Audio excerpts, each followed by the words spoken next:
welcome back to Cattin' and Chattin's review at the end of the season. Today we're going to be going over Jay's Kastking 8-footer and his Rover 60. Let's see. Well, depending on if you guys watched the other video where we showed JD's 70 series, which has got, where is yours at? It would actually be good to put a side-by-side comparison on that. G's gonna grab his, so you can kind of get an idea on the size difference of these, the difference of handle and side plates and everything else, because there are some differences. Some men are longer than others. Yeah, some are a little more girthy also. It's all about the girth. Okay, so just to give you an idea, I don't know if that shows up real well. Yeah, there's quite a bit of difference there. Never actually put these side by side before. They look pretty much exactly the same. The only differences are is the 70, like G was talking in another video, was the spool release is the push button type. It's on the side of the side plate, and he's got the big power handle. Well, of course I call it more of a powerful pain in the ass. I would agree. I would have to agree with that. Mine came with the paddle handle, and I mean, it looks nice. I like it. I really haven't had too many issues with it. The only issue that I've had with it is when I am casting, especially depending on where we're at and how bad the wake is from boats and everything else, and the wind, and or if we're on moving water like a river, which we only hit once this year, Ohio River. I'll drink to that. Yeah, no shit. I think you had enough that night, though. We don't talk about such things. That's a story for another video. But anyway, when you're switching different weights, especially, like we're using, this is a 3-ounce pyramid. I use up to 4 or 5 ounces sometimes, depending on how far I'm wanting to cast and how bad the current is and everything else. You really got to watch adjusting before you cast if you're putting a different weight on, because the one problem I've had with it is a lot of backlashing, and like he said before, I've lost several rigs. But other than that, this one has the what's the name of that one? I guess you would call it a thumb bar. Yeah, thumb bar release, which I have not had a single issue out of mine re-engaging mid-cast or anything else. It's worked great. The only problem I've had a couple times is when it did bird nest, the line did wrap around the pawl underneath here and snap my shit off. But shit happens, you know. That's why we buy extra tackle. We know it's going to happen sooner or later. As far as JD's, other differences I noticed is mine kind of has it's probably going to be real hard to see. It's got a numbered plate around the tension knob on the side here. JD's is just plain. Where his says Rover, it's just pretty much lasered on there. Lasered or anodized on there. Mine actually has a little emblem, but no offense casting, but it feels like it's kind of cheap plastic, but it's still on there and it's went through the year, so I can't complain about that. Is it dual adjustable? Yeah, mine is dual adjustable, just like the other one. Mine I don't really have too many issues with out of the box. So it's dual adjustable. Dual adjustable, both knobs on both sides. I don't ever even use the number dial on the side. I just kind of go by feel and everything else, which any of you guys that use these bait casters know that it's pretty much just a feel thing. It's Jay and his famous, I go by feel. Yeah. Fucker catches fish by feel. There's no clicking. It's just he feels it. Or his rod starts trying to go towards the water. Yeah, there's been a couple times I've almost chased a rod into the lake. Like JD's, my clicker is reasonably loud, but mine takes a bit more of a pull to get it to engage.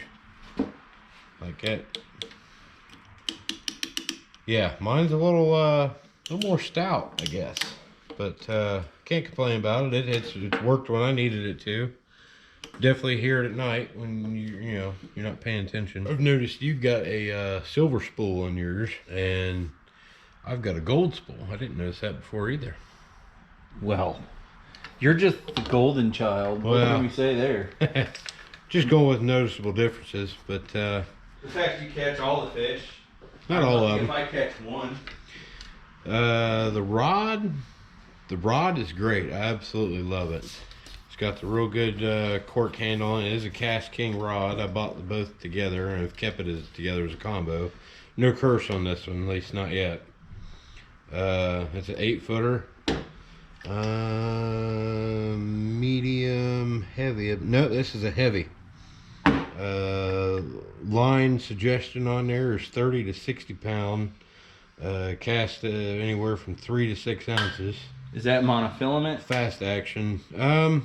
See, it doesn't specify in there. It doesn't say mono or braid, but I've got Kastking's line on here that I bought offline on Amazon. I believe this is the 30-pound braid, and it's pretty good. Other than the few times that I have backlashed and it did snap, but when it snaps, you hear it.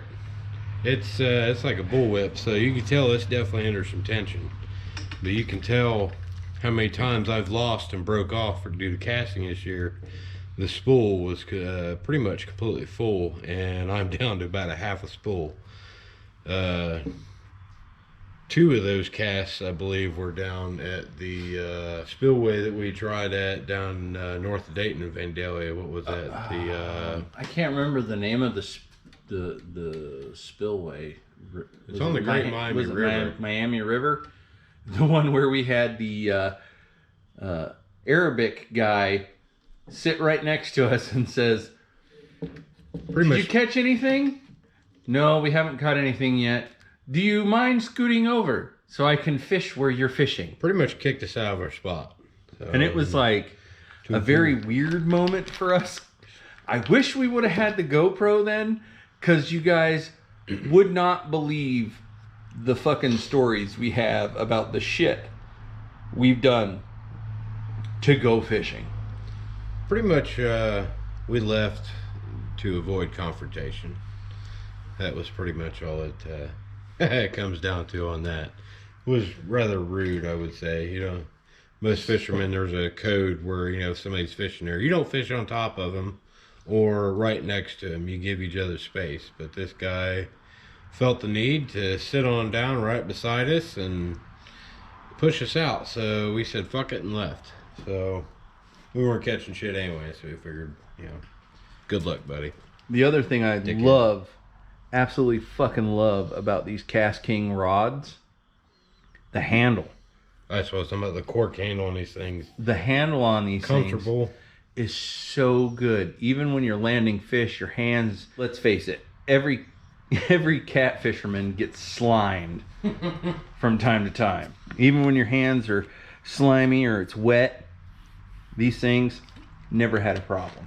Good grip. And honestly, for as much fishing as we've done this year with these rods, our hands get filthy. I mean, between bait, dirt, slime, fucking everything else.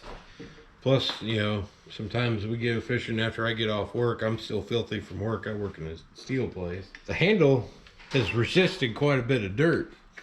I mean, it's probably, it looks pretty dark, but it's not much darker than most cork handles come already. So I would say these things are pretty resistant to staining. The cool thing about the rod, I don't really use it too often. Occasionally, depending on how long my rig is and what I'm doing, they did put these really nifty. Yeah, one of the things I do like about the rod is just kind of their own thing with Kastking, is they did put their logo on their hook keep, which it's not the strongest, but I mean, it's only meant to keep a hook. If you can see that, it's pretty nifty. I like it. I bought it at the conference. It was actually, from where they took it out of the box, it was bent out, and I sliced my finger up on it. So if you guys get one of these, be careful. They are a little sharp. But great rod. Not much to show on it. It's plain black. It does have like a lime green thread line around each of the eyelets. See, I do love the fact that it's black. It's simple. It's not ostentatious like fucking steal me out of the back of your truck. Yeah, it doesn't scream steal me if you have it in a pickup truck bed or something like that. And one of the best things about this, as we go past Jay's hole, oh man, we're gonna have to move this. Fuck, and I just hooked myself. Yeah, watch that hook. It's a brand new one too. I know. What are we showing here? The rod tip. Ah, the rod tip. Yeah, they did put the thing I wanted to show before I got spined by Jay's helicopter rig of death is that they took the time to put this neon safety yellow lime green at the tip, and before it's sundown and we actually have to switch to our patent pending glow stick holders, which is basically a zip tie. Do not, for the love of all things holy, use electrical tape to hold on your glow sticks, people. Spend like 10 cents per and get these little tiny zip ties. Work amazing. You get a bag of 100 for, I think, $1.29 at Harbor Freight, something like that. They're cheap as hell. Cool thing is some of my other rods, we have these, all of our rods actually have these zip ties on there. It's what we used to put our glow sticks on with. A couple of our rods have had these zip ties on there for 2-3 years. And even being out in the beating hot sun, July and August, they've not cracked, they've not busted or anything else. And the cool thing is, these light sticks, we don't buy them at Tackle Shop, Amazon, baby. I bought 100 of these for $1. And they're bright as shit at night. That's all it is. It's roughly about 1.5 inches long, I think. But the zip tie, once you put it on there with your glow stick the first time, snip it off. And then after that, your light stick just slides right in there. And with numerous casts, it doesn't go anywhere and enables your rod to see at night. Actually, I'll show something real quick. While he's getting ready to get in his tackle bag, like we were saying, this high vis green that they got going on is amazing right when it's sundown and it's still a bit bright to throw on your glow stick. You can see this from at least 20 feet away, no problem. Oh, yeah. Well, I gotta say, with the light stick at night, I think the light stick, the green actually lights up the tip of the rod just a little bit and it makes it even easier to see. But yeah, I keep them in a little Old Spice container, a little plastic one. Bought 100 of them on Amazon, like 8 or 10 bucks. Can't beat it. Especially when the bait shops charge,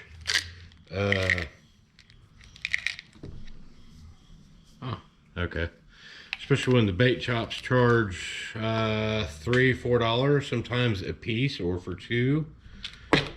100 for $10 ain't bad at all. That equals up to about 10 cents a piece. Which is, fuck that price gouging shit. They do that shit all the time. Yeah, that's what's in the rod. I'll kind of give you guys a little example, and they can be kind of a pain in the ass to bust sometimes. But now, mind you, we have our work light going. Yeah, we'll show for our studio lighting, and you can still see that it's bright as shit. Flick it a couple times. It's not a heroin needle, guys. Calm down. But give a little shake. It's not fentanyl, so we're safe. And that's with a 1,000 lumen shop light aimed at this thing. It's bright as hell. And we'll kick the light off here. Touch that screen real quick. Actually, we'll just aim the light the other way. That's how bright that is. And then on the tip of a rod, we can see these light sticks from probably 20-30 feet away with no problem to watch a bite. Say if we want to go shine the light down at the water, see, just anything, they're a good visibility distance. We're old, awesome. Sometimes we have to pee. So yeah, that kind of gives you guys an idea. Only thing on in here is a wimpy little single bulb garage bulb light. So that's how bright they are. They're pretty good. So there's that. with the light on. You can still see it's on.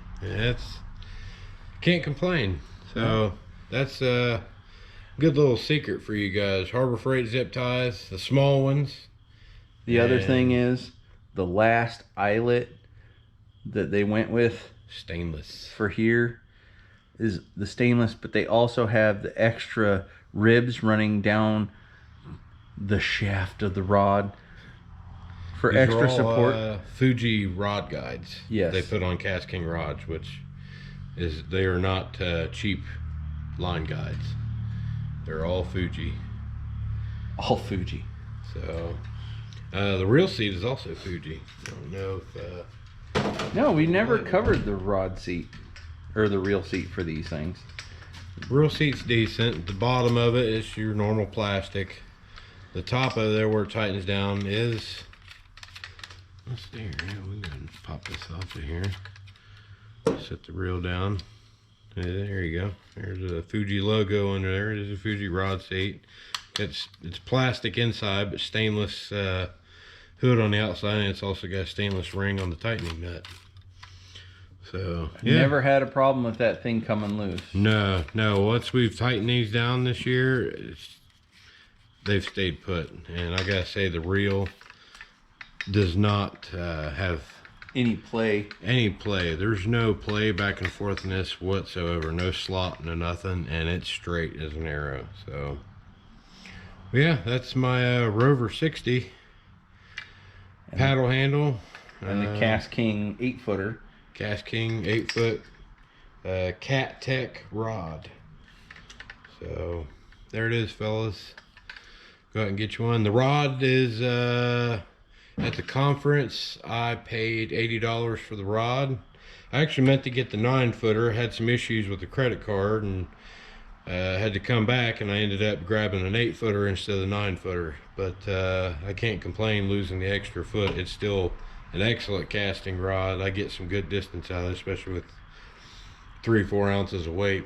And maximum mass. Maximum mass, unless I don't know.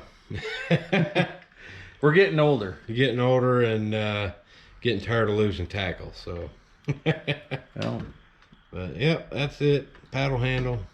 It's got the nice foam knobs on the handle, I guess you want to say. But that's it. And again, after a year of use and thrown in and out of the car and knocked around the bank and everything, no complaints with no, the wear and got tear a few on nicks it. on it and everything, but that's it. No rust. It's been through a couple rain showers. Not a problem. Yeah, we don't baby our shit. We used and abused. We only get one day of fishing, and by God, on that day, we're fishing unless it's something super important. Like, you know, putting a toilet in your house. That's kind of important. Or tornado warnings. You know. Oh, God. Well, I mean, we fished that one time, and it was fucking tornadoes were spotted like 2 counties over. And we're out there fishing in the rain, and those light sticks, they came in clutch because we could sit in the car and still see the light sticks. There's one spot that we go to at the lake. We can pull the car almost exactly up to the spot where we sit there and fish. In one video you can see where we use the that would be bench. the Cattin' and Chattin' video episode 1. Yeah, is we were at that spot because that was the inaugural Cattin' and Chattin'. I think it was the week before that storm was. Yeah, that was the week before the storm, and it was the week after Jay and I decided to start the Cattin' and Chattin' channel because we were tired of seeing people that weren't genuine, faking, trying to be other than what they were. But that's a different video for a different time. We'll leave that alone for right now. Anyways, everybody, all of you hookers out there, make sure you keep them deep and wet. We'll see you next time.